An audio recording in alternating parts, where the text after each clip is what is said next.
আপনারা দেখছেন জবর খবর, বাংলার স্পন্দন।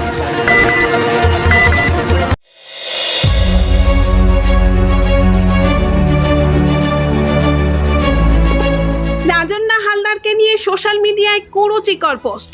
যুব তৃণমূলের দাপুটে নেত্রীর নিশানায় কে তা জানতেই পুলিশের দ্বারস্থ রাজন্না হালদার।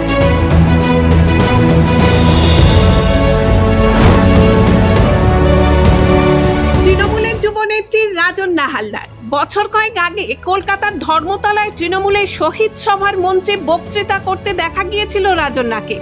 এরপর থেকেই যুবনেত্রী হিসেবে তৃণমূলে কদর বাড়তে থাকে রাজন্নার। এবার তাকে নিয়েই সোশ্যাল মিডিয়ায় অত্যন্ত কুরুচিকর একটি পোস্ট করা হয়েছে।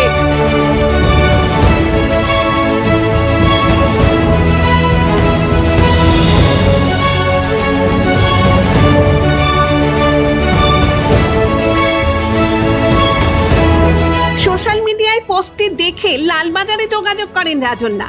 তাকে স্থানীয় থানায় অভিযোগ দায়ের করার পরামর্শ দেন পুলিশ কর্তারা। সেই মতোই সোনারপুর থানায় অভিযোগ দায়ের করেছেন রাজন্না। পুলিশের উপর তার ভরসা রয়েছে বলেই জানিয়েছেন। বৃহস্পতিবার রাতে সোনারপুর থানায় এসে অভিযোগ জানানোর পর সাংবাদিকদের মুখোমুখি হয়ে কি বললেন রাজন্না, শুনুন। এটা তো সব থেকে খারাপ লাগার বিষয়, যিনি পোস্ট করেছেন তিনি একজন রাম মনস্ক। তার পোস্টটা দেখে বুঝতে পারলাম পোস্টগুলো দেখে পূর্ববর্তী। এবং সবথেকে বড় বিষয় যে ধর্ষণের বিরুদ্ধে আন্দোলন করতে গিয়ে আরেকজন মহিলাকে ধর্ষণের হুমকি দেওয়া, রাম বাম same same same same same same, এটা হতে পারে না। সবথেকে বড় বিষয়, মমতা বন্দ্যোপাধ্যায়ের নামেও কুরুচিকর মন্তব্য করেছে এই পোস্টে। আপনাকে যদি দেখাই আপনি দেখতে পাবেন এবং ধীরে ধীরে সেটা প্রকাশিত হবে। আজকে যারা রাত দখলের জন্য, মহিলাদের রাত দখলের জন্য ডাক দিচ্ছেন এবং একটা পলিটিক্যাল আন্দোলনকে পলিটিসাইজ করার চেষ্টা করছেন, তারা আর একজন মহিলাকে রেপ থ্রেট করছেন, এটা আমার মনে হয় না আন্দোলন হতে পারে। কমপ্লেন করেছি সকালবেলা, আমি লালবাজারে ফোন করেছিলাম এবং অবশ্যই পুলিশ প্রশাসন তৎপরতার সঙ্গে কমপ্লেন নিয়েছেন এবং আমাকে আজকে জিডি করতে বলা আছে লোকাল থানা। এবং কালকে বিষয়টি বারুইপুরে এসপি অফিসে সাইবার বিষয়ক আওতাভুক্ত আইনের অধীনে এই বিষয়টি যাবে এবং অবশ্যই তৎপরতার সঙ্গে তারা যেভাবে জিডিটি নিয়েছেন এবং তৎপরতার সঙ্গে অ্যাকশন শুরু করছেন, তাতে মনে হয় পশ্চিমবঙ্গের পুলিশ প্রশাসনকে অনেকে প্রশ্ন করে না। আমি তো দেখতে পেলাম যে পুলিশ প্রশাসন তৎপরতার সঙ্গে আমাদের পাশে রয়েছে। এই ধরনের ঘটনায় বিষয়টা কি চোখে দেখছেন? আমি দেখছি, দেখুন, এই সময় দাঁড়িয়ে আমাদেরকে আরও সেন্সিটিভ হতে হবে। কারণ সেন্সিটিভ না হলে আমরা ধর্ষণের বিরুদ্ধে আন্দোলন করছি, সেই ধর্ষণের বিরুদ্ধে আন্দোলন করতে গিয়ে আমরা একজন মহিলাকে ধর্ষণের হুমকি দিচ্ছি এবং তার রেট, তার দাম প্রকাশ্যে জিজ্ঞাসা করছি, বলছি। আরও কুরুচিকর মন্তব্য আপনাকে না দেখালে আমি বলতে পারবো না। আমার ভাবতে গা শিহরিত হচ্ছে, গা ঘিন ঘিন করছে।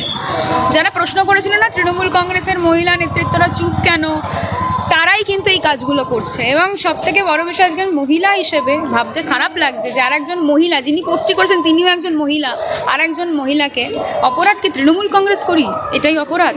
এবং মমতা বন্দ্যোপাধ্যায়ের অপরাধ কি, যিনি দোষ করেছেন, তিনি ঘৃণ্য অপরাধ করেছেন, ধর্ষণের মধ্যে তার ফাঁসি চেয়েছেন, এটা অপরাধ। তাই এইরকম নোংরা নোংরা মানসিকতার পরিচয় দেওয়া হচ্ছে। একজন মহিলা হয়ে আর একজন মহিলাকে ধর্ষণের বিরুদ্ধে আন্দোলন করতে গিয়ে ধর্ষণের হুমকি দিচ্ছেন, ঘৃণ্য মানসিকতা।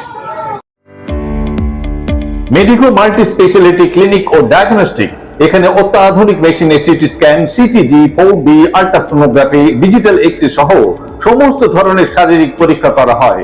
প্রতিদিন বিশেষজ্ঞ চিকিৎসক দ্বারা পাবেন সুচিকিৎসার সুযোগ। মেডিকো মাল্টি স্পেশালিটি ক্লিনিক ও ডায়াগনস্টিক, জয়নগর থানা সংলগ্ন, রেলগেটের কাছে, স্পন্দন নার্সিং হোমের বিপরীতে। ফোন 9832800700 এবং 9933749467। এলাকার মানুষের সুস্বাস্থ্যের কথা মাথায় রেখে কলকাতার পর জয়নগরে এই প্রথম আমরা টিএমটিও হলটার পরিষেবা চালু করলাম। পুলিশও তার অভিযোগ পেয়ে দ্রুত পদক্ষেপ শুরু করেছে বলেই জানা গেছে।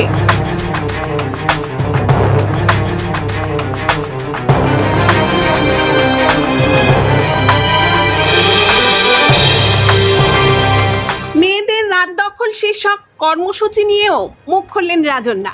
একটি অরাজনৈতিক আন্দোলনকে রাজনৈতিক রূপ দেওয়ার চেষ্টা করছে বাম বিজেপি, এমনই অভিযোগ করেছেন তৃণমূলের এই যুবনেত্রী। অত্যন্ত আপনাদেরকে দেখাচ্ছি, তিনি এই পোস্টটি করেছেন। এবং সেই পোস্টটির যে নিচে কমেন্ট সেটা আপনারা দেখতে পাবেন।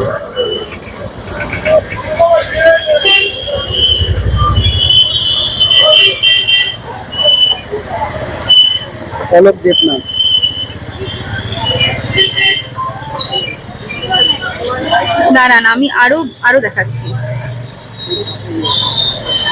দেখতেই পাচ্ছেন যে এরকম নোংরা কুরুচিকর কমেন্ট এবং মন্তব্য ছড়িয়ে পড়েছে চারিদিকে। জয়নগরে এই প্রথম সরকার অনুমোদিত 100 শয্যা বিশিষ্ট নার্সিংহোম স্পন্দন মেটার্নিটি এন্ড নার্সিংহোম। এখানে 24 ঘন্টা আইসিসিউ, এনআইসিউ, ডায়ালিসিস ও সকল প্রকার মাইক্রোসার্জারি, ইউরোসার্জারি সহ অত্যাধুনিক সিয়ামযুক্ত modular operation theatre spine, brain ও অর্থোপেডিক রিপ্লেসমেন্ট সার্জারির সুব্যবস্থা আছে। এখানে সম্পূর্ণ বিনা ব্যয়ে Swasthyasathi, West Bengal health scheme ও অন্যান্য মেডিক্লেমের চিকিৎসা অপারেশনের সুবিধা পাবেন। Spandan maternity and nursing home, NABH accredited hospital, Thana cross road, Joynagar, Majilpur, Dakshin 24 Pargana. যোগাযোগ 0321822850 ও 9732607328 এবং 9647346036।